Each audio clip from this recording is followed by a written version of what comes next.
Yeah, so I, I thought it might be useful to revisit and expand a history of the relationship between cultural policy and urban change in Europe since 1945 that I've already done for other purposes and updated a little bit, trying to take it to the days of the pandemic today.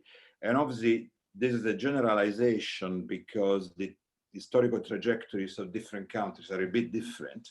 And for political reasons, of course, the history of Central and Eastern Europe is different. And indeed, also the history of Spain, Portugal, and Greece, that in a way catch up with the rest of the continent in a very compressed period of time.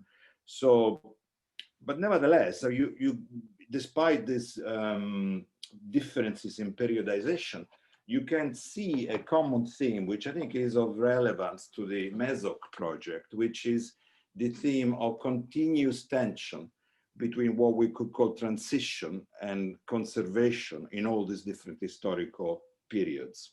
So if we look at the first historical period, the last slide 3, next slide. So the first one is often called the age of reconstruction, because obviously it was a period of physical reconstruction. And it's important to understand the values of this period and also the social impact of urban cultural policies in this period. It was focused on a narrow definition of culture with a fairly top-down paternalistic approach, often described as the democratization of culture, where small groups of people, usually men, decided what was the good culture that had to be democratized and made more accessible for everybody.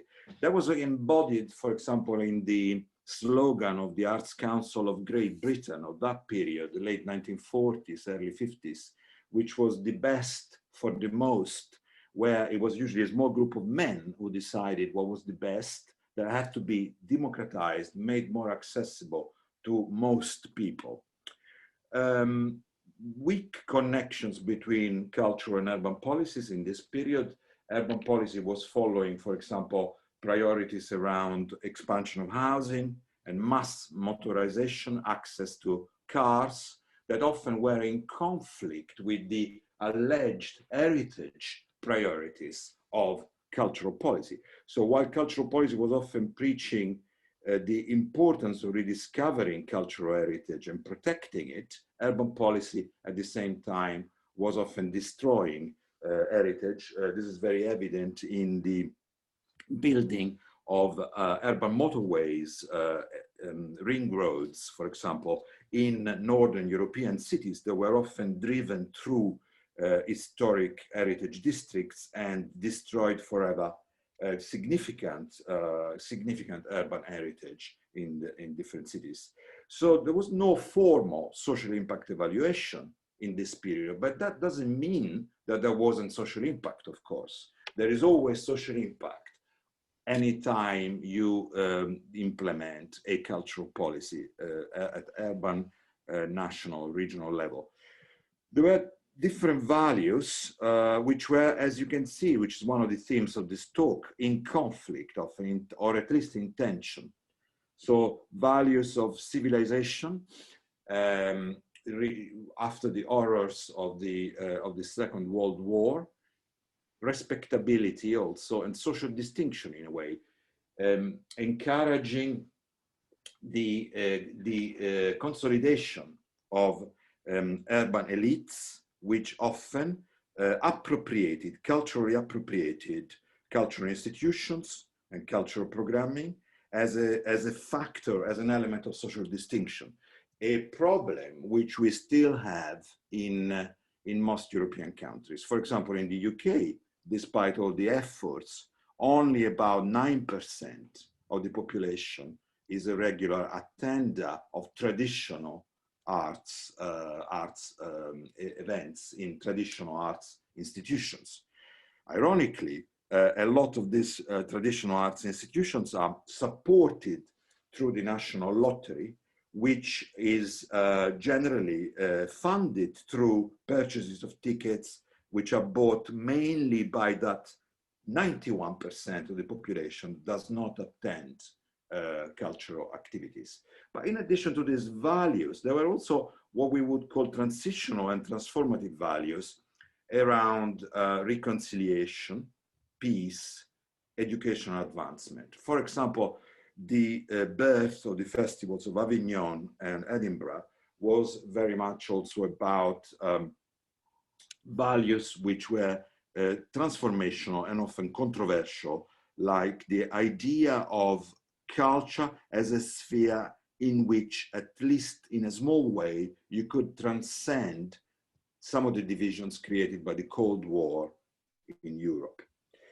So we go to the next slide. The next historical period is, I have described it in the past as the age of participation, clearly emerging in the late 1960s, mid to late 1960s, due to a growth of leisure time, disposable income, and demand for cultural services. I should say actually leisure services, not just cultural services, because this was also a period of significant building of sports and leisure centers and swimming pools, and participatory priorities also of sport organizations like the Sports for All program in the UK in this period. And this is also a time of increasing political status and media visibility for these urban cultural policies, with the emergence of assessori alla cultura, for example, in Italy, local politicians like Renato Nicolini, who was assessore alla cultura on Rome City Council from 1976 to 1985, who become well known and inspire the rising status and importance of urban cultural policies in the case of Italy throughout the country, in areas also, not only in areas governed by the central left, but also in other parts of the country. So we have a growth of local authorities' powers and budgets. For example, in Italy, it's very important, the creation of a system of regions in 1970 that strengthens partly this drive to the growing importance of urban cultural policies.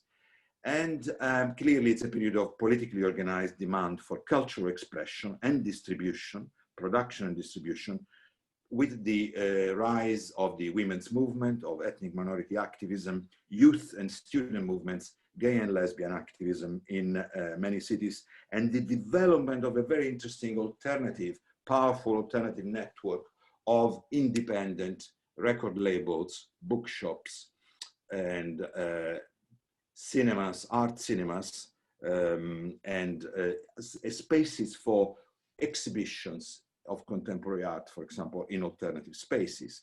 And the next slide, please. So there are lots of innovations in this period.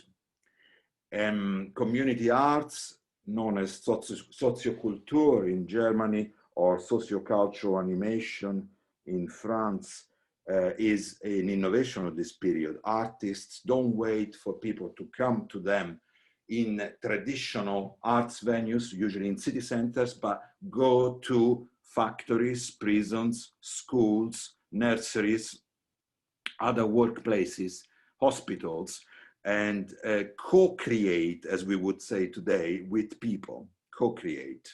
It's also the time of the birth of new institutions like the Community Museum in England or UK, known often as Ecomusée or Eco-Museum in France, starting from the first Eco-Museum in Le Creusot in Burgundy in the early 1970s. Neighborhood cultural centers, often following models like the WUK, W-U-K, multipurpose cultural center in Vienna. Pedestrianization, like in Copenhagen from 1969, with a massive program of street cultural animation with free events that become the norm, like the already mentioned Renato Nicolini and the Estate Romana or Roman Summer in Rome, which is then imitated by many other Italian cities. A program of free cultural events, or mostly free cultural events, lasting from May to October often. So the values and the goals and the social impact of this period, the values, cultural democracy is an important value, meaning by that the recognition that citizens should not only have the power to access a culture which is defined by others, by elites, but should also have the power to widen themselves the very concept of culture. So this is why during this period we see a massive updating and expansion of the definition of culture, including contemporary cultural forms like graffiti, comics, rock music, video, and photography, which had been excluded largely from the municipal definition of culture in the previous period that I've discussed. Another value and another goal is clearly this idea of, in a revolutionary or pre-revolutionary process, overcoming false consciousness. So many community artists of this period truly believe that by engaging people in the production of art and in co-creation processes, you could trigger processes of mobilization and of realization of a status of political and social and economic subordination, which would lead to a revolutionary process. But as I said earlier, tensions between transition and conservation is clearly a theme in all this brief history of urban cultural policies in Europe. So you can clearly see that in the eyes of politicians, in the eyes of city policymakers, often the opposite was true. And the reason why they were supporting increasing budgets for young people to have rock music concerts or other forms of cultural activities that they liked was exactly the opposite, was not to facilitate revolution, but was to prevent revolution, was to respond to unease, to malaise, to the negative psychological and social consequences of rising unemployment in many cities during that period. After the oil shock of 1973, the recession of 1973, reducing also alienation, social atomization, problems that were beginning to affect also the beginning of the growth of the elderly population in many European cities. So there were in this period interesting mainly qualitative descriptions of social impacts that we can find. For example, the Leisure and the Quality of Life series of reports on different experiments in UK towns and cities, and different notions of citizenship at play. The idea of citizenship as civic identity, which was common for festivals and for events in public spaces like the Estate Romana, the Roman summer that I mentioned earlier, events where you could make sense of being, of the idea of being a citizen of Rome, no matter whether you came from a rich neighborhood or a poorer outer neighborhood, no matter whether you were young or old, male or female. So there was an idea of creating some shared belonging and civic identity through largely free cultural events. But there was also, for example, in the cultural policies of the Greater London Council from 1981 to 1986, under the leadership of Ken Livingstone, there was also an idea of empowerment, of actually giving resources to culturally disempowered segments of the population, like the Irish community in London, who was discriminated against at the time because of suspicions that many Irish people were terrorists or terrorist sympathizers. The Black people, again in London, gay and lesbian people. So there was an effort to empower these groups through this concept of politics of representations. So giving them resources to create alternative cultural industries. The Black Audio and Film Collective in London, for example, which began to produce interesting films, bookshops, and other networks and instruments for cultural production and distribution. So we now move on to the next historical phase. Next slide, please. Yeah, which I have described in the past as the age of city marketing, where there is a shift away from a social emphasis of the 1970s and early 1980s, not particularly measured and always measured, but which was nevertheless there and which was described more or less ideologically by policymakers and academics. So there was a shift, nevertheless, as I say, in the second half of the 1980s, particularly to a more economic orientation, a more economic development orientation, due to the rise to power, of course, of neoliberal governments like the Thatcher government in the UK, for example, and the adoption of more neoliberal economic policies, even in countries where there were socialist governments, like in France, from the second half of the 1980s.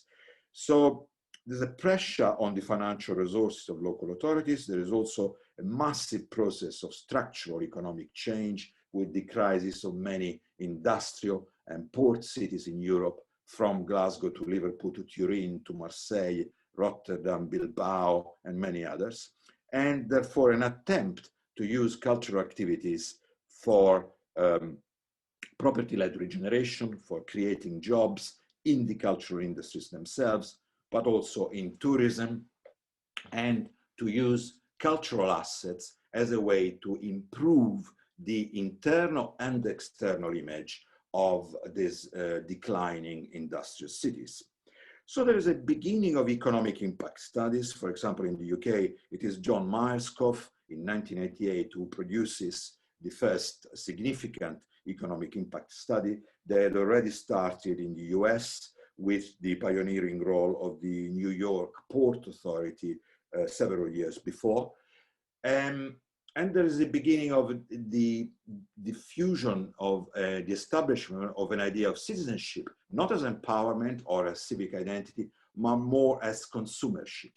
So in a way, citizenship has to be earned by becoming affluent enough to be a consumer. There is an emphasis often in the urban cultural policies of this period on exclusivity, exclusive experiences, which are for citizens who can afford them and would not only have the cultural capital, but also the economic capital to afford certain access to certain forms of culture. So participatory arts projects with an emphasis on social impact are used in this period often to try to recreate harmonious neighborhoods. This is a phrase used by the conservative minister, a sort of enlightened conservative, Michael Heseltine, in the late 1980s. Heseltine was one of the main architects of the idea of the urban development corporations in regeneration strategies for cities in the UK. And this idea of participatory arts projects, community arts, is to try to reduce conflict again, and in a situation of growing social and economic inequality. So we now go to the next slide, please. A change again in the late 1990s, and I'll try to speed up if possible. We are still only in the late 1990s, so I'll be worried. So a change. We have a new communitarian emphasis in urban cultural policies, where there is a sort of emphasis on the fact that not all citizens are the same. There are good role models, community leaders that have to influence the behavior of other people. This is very evident in pioneering strategies. I'm going outside Europe a bit now. In Colombia, in Bogota and Medellin, Bogota under the mayor Antanas Mockus in the late 1990s, early 2000, using cultural policies to combat violence, which was a huge problem in the city at that time. And in Medellin also under the mayor Fajardo, for example, with the creation of new institutions like the library park, Parque Biblioteca, which was meant to be also a way of improving the quality of life of particularly disadvantaged neighborhoods in the city of Medellin. So the idea of a more didactic, pedagogic role of cultural policy, where the values and goals are combating social exclusion, but by encouraging the socially excluded to conform more to good behavior. So reducing antisocial behavior, anything from vandalism to arson, bullying, racism, homophobia. Liverpool is very also active in this. The European Capital of Culture project of 2008 included a project called Creative Communities, which was focused entirely on these instrumental goals of reducing antisocial behavior, also making people more employable, building skills and confidence, developing social capital. But there was a problem, and I have some self-criticism here. I was involved myself in, for example, writing a preliminary discussion paper that led to this study by François Matarasso, Use or Ornament, published in 1997, that influenced in part the Downing Street Social Exclusion Unit in the UK, led by Jeff Mulgan, who attempted to construct an anti-social exclusion strategy that was bringing together sport, culture, and regeneration planning, physical planning, and many other policies. So self-criticism is that, in a way, the way this communitarian strategy worked, inspired by the idea of thinkers like Amitai Etzioni, the book The Spirit of Community, for example, was not sufficiently based on dialogue with the socially excluded.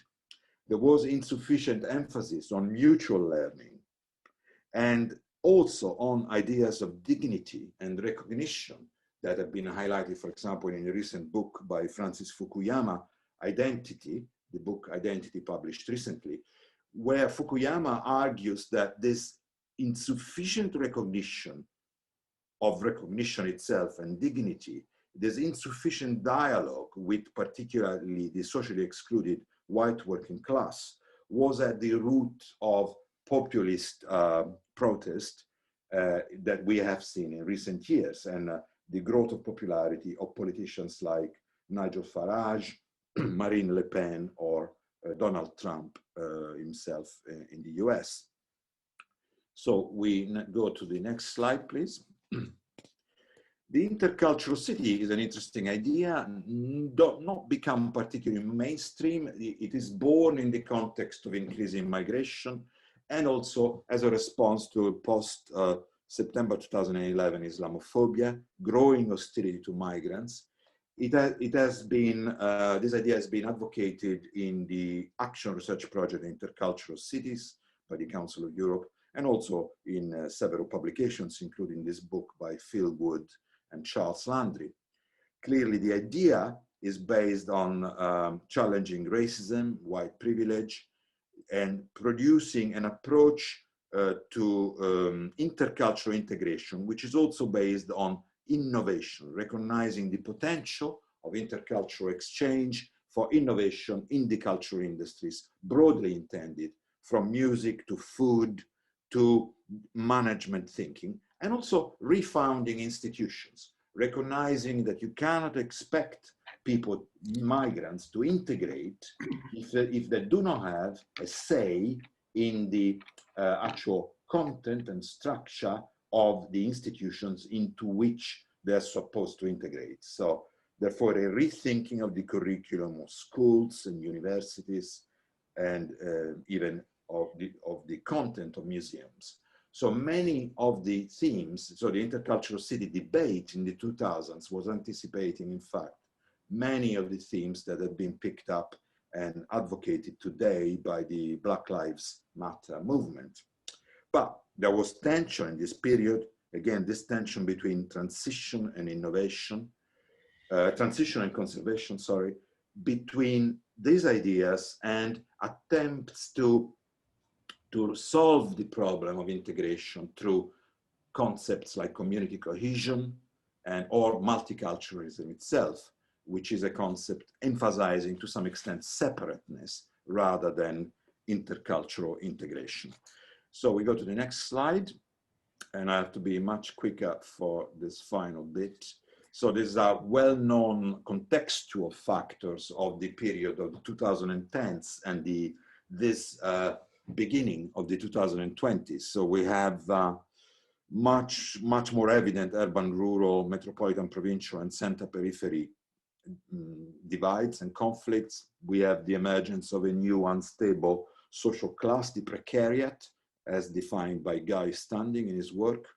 We have a deepening of social exclusion, a return of more tribal and emotional electoral and political behavior, with political scientists like Inglehart and Norris in the US arguing that cultural backlash is just as important as socioeconomic inequality as a factor of change, and new divides related to the idea of culture wars. So for example, David Goodhart arguing that the new divide is between the cosmopolitans and the locals, something not entirely new. I remember Ulf Hannertz saying this many years ago. But anyway, the idea that this is the somewheres versus the anywheres is the fundamental new political divide in Europe today. Next slide, please. Again, more contextual elements here. Undoubtedly a risk of growing hostility to artists, intellectual, even people like us, independent researchers in this period. If you talk to colleagues in Turkey, for example, Hungary, you can see that there is this problem.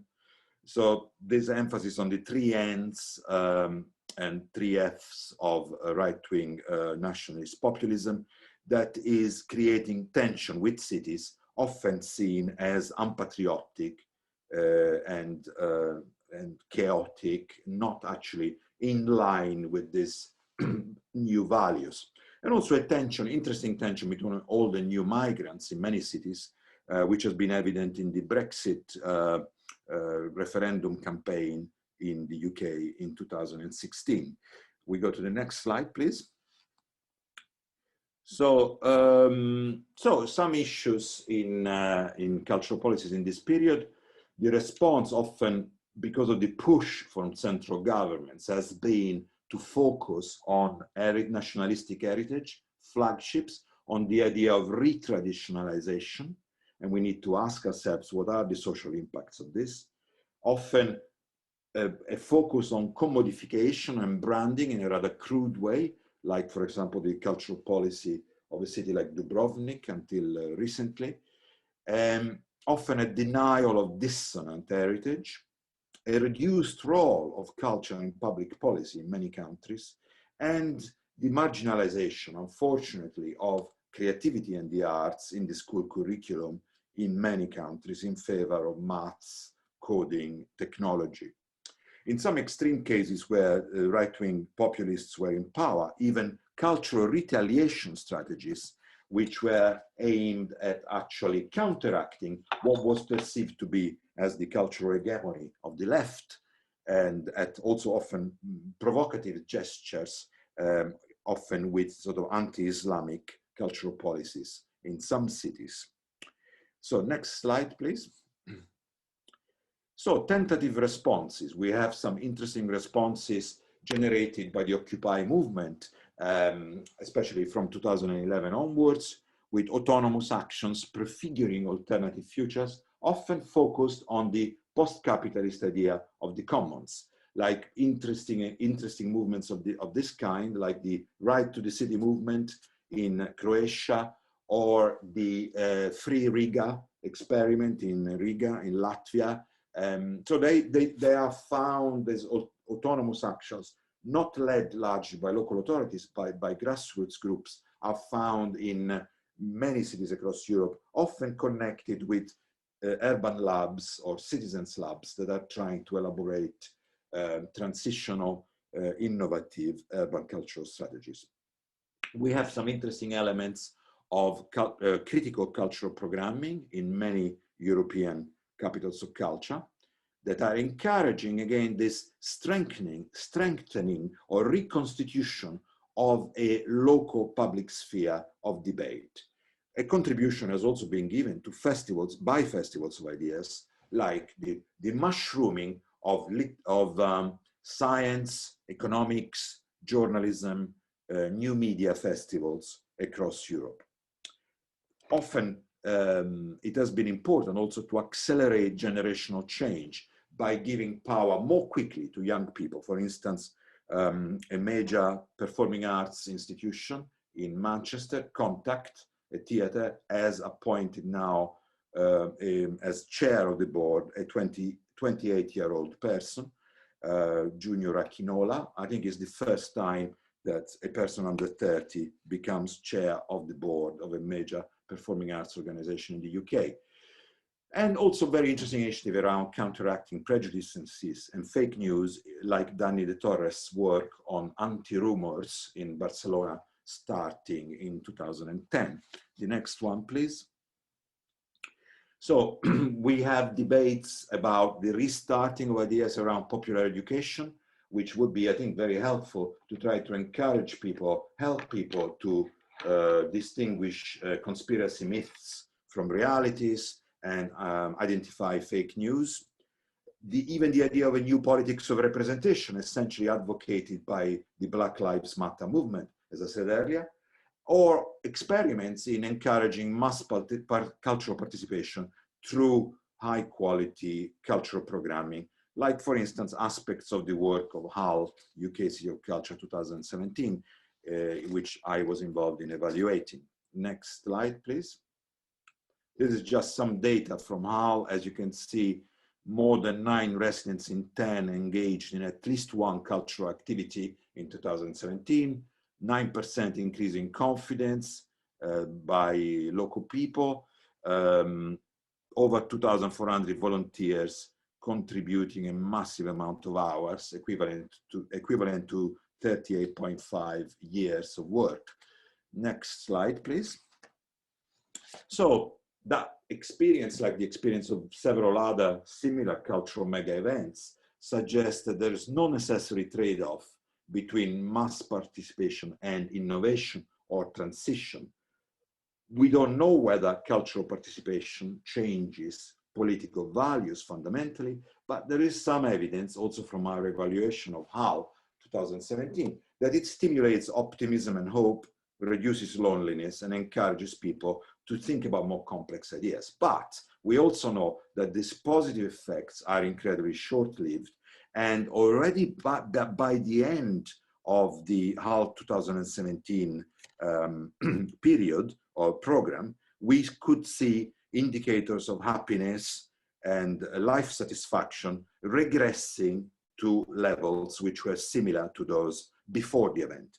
So the short-lived nature of these impacts is important. The impacts can evaporate very quickly in the absence of well-thought-through legacy strategies. That was one of the weaknesses, for example, of the HAL 2017 cases. So there are many factors impacting on people's well-being, confidence, life satisfaction, happiness, that are obviously outside the control of organizers of cultural mega events. And if you don't have a strong legacy strategy, the norm is that these positive impacts evaporate quickly. Just to conclude with the next slide, please. Next one. Sorry, the next slide. Yeah, I just wanted to conclude with a couple of slides on the pandemic, some well-known aspects of the pandemic here, the effects on the cultural sector in European cities. There is clearly a crisis of cultural philanthropy and even a risk of decline of political status and support for cultural policy. This crisis is affecting the medium-sized cultural organizations in particular. Many cultural organizations have discovered new community role. The arts and health and cultural welfare agendas are rising in importance.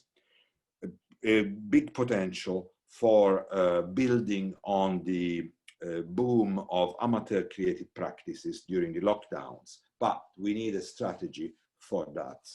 Next one, final slide.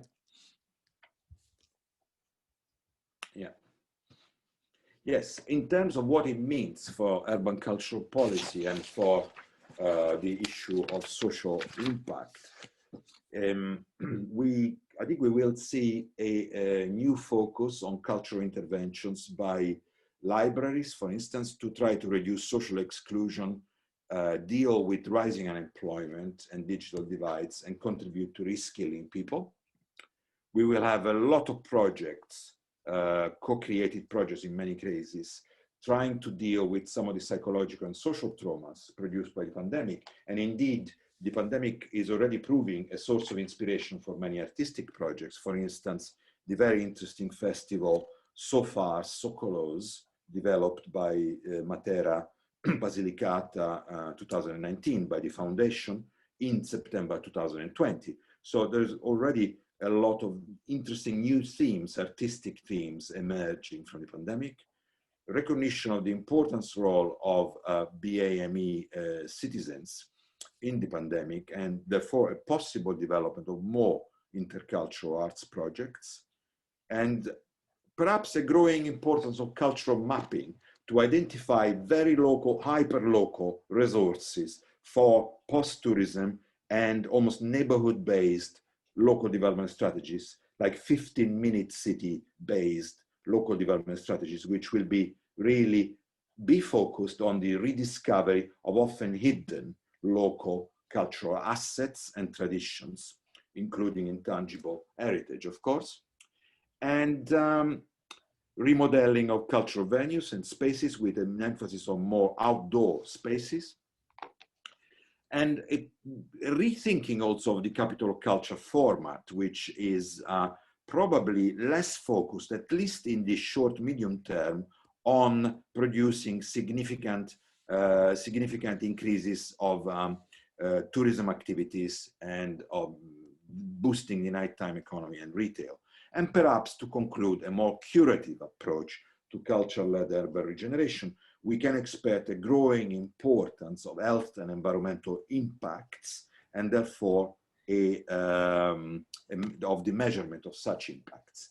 So I've finished, and the next slide is just my email address and the website of the Center for Cultural Value, which has a lot of interesting materials on this, including podcasts, videos, and other things. Okay, thank you.